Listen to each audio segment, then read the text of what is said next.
шинжилгээ та хүнд хүргэж байна. За евро USD-нд 15 минутаар харагдж байгаа зургийн саарал дэвсгэр бол өчигдрийн Азийн зах зээл. За өчигдрийн захиалга бол 28.50 хавцаа орсон. Ерөнхийдөө өчигдрийн стратеги бол Лондонгийн дожер бол бас дэше ойж гинэ гэдэг үндслээр бол дандаа бай захиалгууд явагдсан байгаа.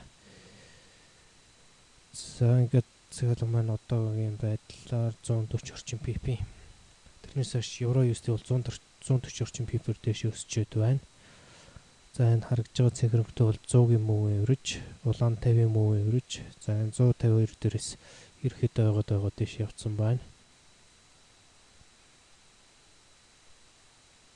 За Pound USD өчигдөр Азийн зах зээлийн тархиж юм Азийн зах зээлийн дожер болоос дэше өсөд 85 орчим pp-ээр өссөн. Өнөөдөр Лондон нэгдэх юм Азийн зах зээлийн дээд дорой хийсэн байдалтай харагдж байна. За долларын хувьд өчигдөр Азийн зах зээл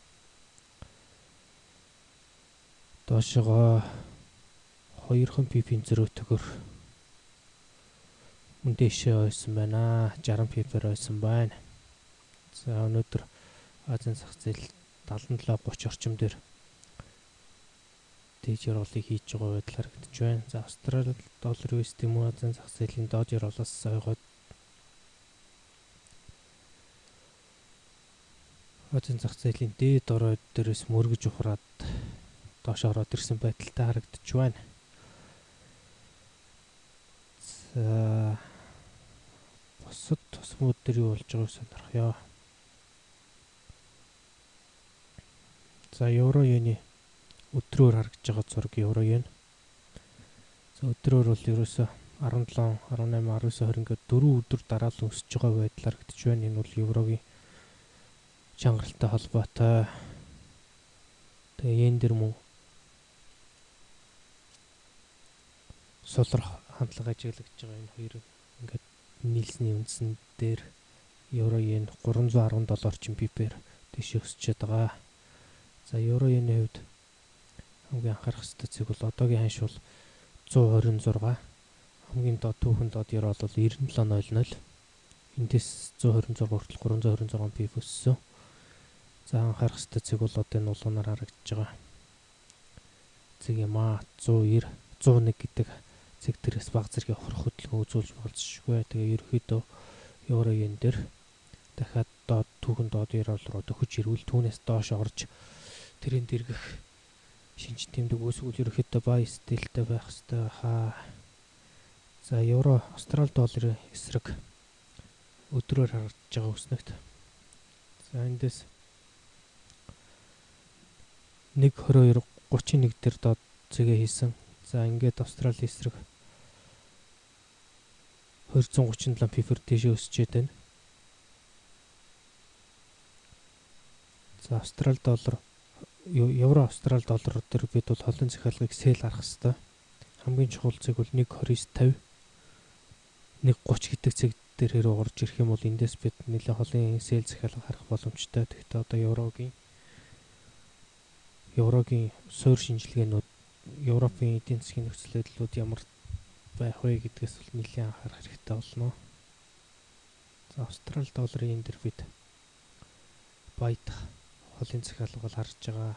За өчигдрийн тэмдэглэсэн цэгүүд маань үндсэндээ орж ирчээд байна. Яг одоо байж байгаа 80-50 гэдэг ханш бол нэлээд чухал ханш. Энэ дээрээс бас доош эргэж татж магадгүй. Ерөөхдөө бол гурвалжин шантаг хэлбэр үүсэж орж ирчээд байгаа. Энэ өдрөөр нэлээд үйлчлэгээтэй шантаг байж магадгүй. За эндээс йений солрол цаашаа үргэлжилсээр байх юм бол 82.50 гэдэг цэг бол нэлээд яригдж байгаа. Түүний дээр 85.00 гэдэг цэгүүд яригдж байгаа. Ерөөд Австрали долларын баядах боломжийг бол байн харж ажиллаж явах хэрэгтэй. За евро шифтер үндсэндээ мэдээ хүлээсэн байдалтай, Швейцарын төв банкнаас ямар арга хэмжээ авах вэ гэдгийг хүлээсэн байдалтай.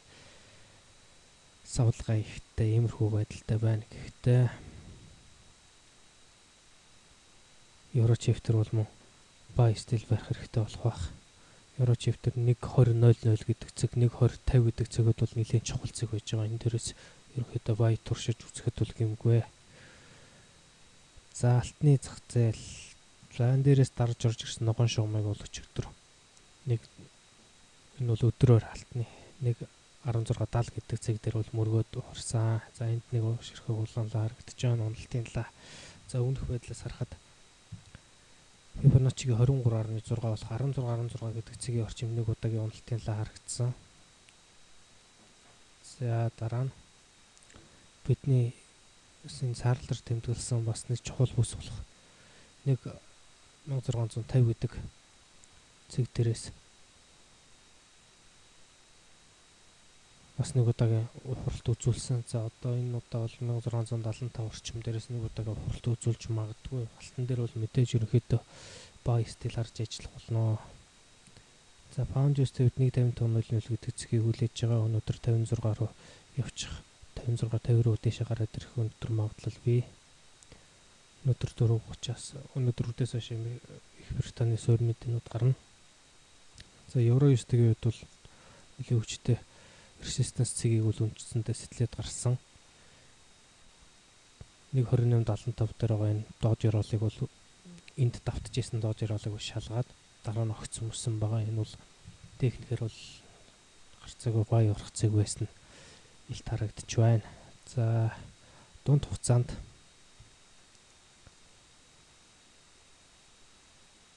евро USD ямар шиг байдалтай харагдаж байна вэ гэвэл за эндээс эхлээд өсөлт.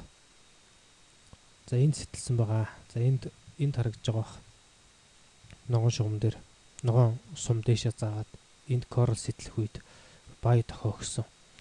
За энэ дээрээс Ichimoku хөл рүү орж ирээд энд дахиад өсөлтөн дээр энд бай дохио өгсөн. За дараа нь энд Ichimoku хөлнөөс дахиж ойгоод за энд нэг weekly pivot мөрөжд нэг жирхэг улаанлаа зурж доош нь татаад за эндээс дахиж хүч явж байгаад 28.50 дээр дахиад Ichimoku хөлнөөс ойсон. Дараа нь weekly minor resistance нэг цэг болох 1.28.90 буюу 1.29 дээр бас нэг улаанлаа татаад Ichimoku хөлнөөс ойсон. За одоо weekly resistance 1 гэдэг цэг дээр улаанлаа зураад ойгох байдалтай байна. Хэрвээ энэ трендийг бид хадгалагдж байна гэж үзэх юм бол мөн эндээс ойгоод дараагийн дэше явах цэг бол 1.30 болох юм аа. 1.30.00. За ингээд дэше явсан тохиолдолд 1.30.80 болно. За эндээс бид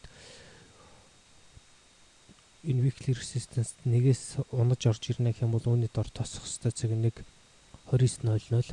За энэ корл ч гэсэн дэше гараад ирэх баг. Үүний дор хамгийн хүчтэй тогтоох цэг бол 28.00 орчинд байж байгаа нь weekly pivot байж байгаа. Энэ дэше явсны дагуу weekly pivot баг зэрэг shift хийх баг. За энэ дор Trix маань огтлоод жоохон өсөлтийн улаан зааж байгаа боловч энд маш бага хэмжээний ерөөсөө 10 хэдэн PP өсөлтийн улааныг энд нэлээд хүчтэй зааж ийн гэдэг үл энэ уналт бас тэм төдийлөн хүчтэй явахгүй гэсэн үг. За pound USD-ийн үед мөн адил эндээс эхлээ өсөлт орж ирсэн. За ингээд weekly support, monthly support зүгүүдийг удаа дараа мөргөж хүчээ алдаад эргээд эндээс королыг мөргсөн. За королыг мөргөх үед энд дор ногоон шугамар өсөлт заасан харагдаж байна. За одоо эндээс Ichimoku үүлэн дээрс дагаад үүлэн дээрээс ойгоод за энд ойлт орж ирсэн харагдаж байна. За энэ дор Trix маань уналт зааж байгаа боловч энэ уналтын рейнж том бага байна. Ерөөсөө 20 PP рейнжтэй. Тэгэхээр энэ уналт бол тийм сул байна гэсэн үг.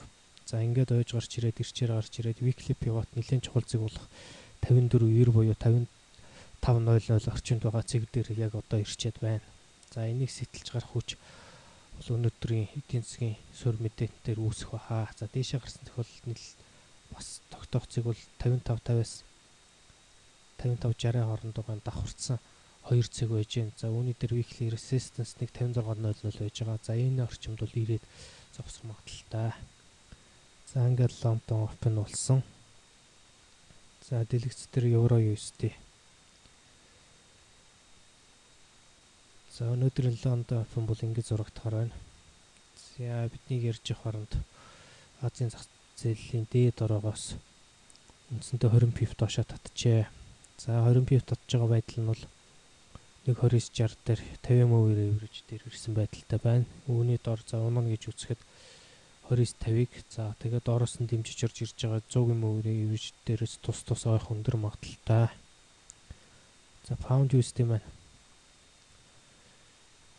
15 минутаар pound USD юм уу Азийн зах зээлийн дээд жироолоос дээд ориглоос дээд хэсгээс 12 пипер доошо татаад ороод ирсэн. За энэ хувьд бол 77.30 дээр зурагдсан. Дээд таазнаас бас 12 орчим пипер тийшээ татаад ороод доошо татаад ороод ирсэн харагдж байна. За Австрали доллар муу адил унсан баг. 1.0430 дээрээс 1.0420 орчим пипер унсан. За өнөөдөр Азийн зах зээлийн дээд доод хэсгийг харахад өчигдрийн Азийн зах зээлийн хэлбэлцлээс бол бараг 2 дахин бага нь харагдаж байна. Өнөөдөр баасан гараг учраас ерөнхийдөө зах зээлийн бус хөдөлгөөнүүд давмгайлж болцсошгүй, арилжаанд маш болгоомжтой орох хэрэгтэй. Ерөнхийдөө стоп лоссуудыг хаантыг хийгээд байх өндөр магадaltaй байдаг баасан гарагийн гол риск нь. Тэгэхээр стоп лоссыг 45 буюу түүнээс дээш тавьж дунд хугацааны захиалгад орохгүй бол богино арилжаа ихэд илүү хүндрэлтэй гэдгийг та бүхэн мэдж байгаа хаа. За өнөөдрийн үед бол богино арилжаа хийхгүй дундын арилжаан дээр дөрөнд ирсэн. За энэ дүрсэн дээр ирсэн чухал зэхүүдийг анхаарах. Pound USD-д бол